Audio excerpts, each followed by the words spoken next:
اسمع الكارثه اللي في الفيديو ده. كلنا عارفين الرسائل التحذيريه اللي بتيجي من وزاره الداخليه بخصوص مخالفين انظمه الحج.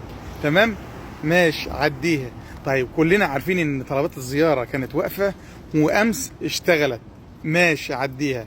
الرساله اللي جت من وزاره الداخليه واللي ناس كتير ما بتشوفهاش، او 3/4 الناس ما بتشوفش الرسائل التحذيريه اللي بتيجي او بتقراها، رساله فيها مشكله كبيره لكل الناس اللي بتعمل طلبات زياره. لمين بقى؟ اسمع الرساله التحذيريه دي، بيقول لك يعاقب بغرامه ماليه تصل الى 100,000 ريال كل من تقدم بطلب اصدار تاشيره زياره بانواعها كافه لشخص قام او حاول اداء الحج دون تصريح او الدخول الى مدينه مكه المكرمه والمشاعر المقدسه او البقاء فيها اعتبارا من 1/11/1446 هجريه حتى 14/12/1446 هجريه. يعني فتحوا طلبات الزياره، والجدع يعمل طلب زياره لحد فكر ان هو يدخل مكه.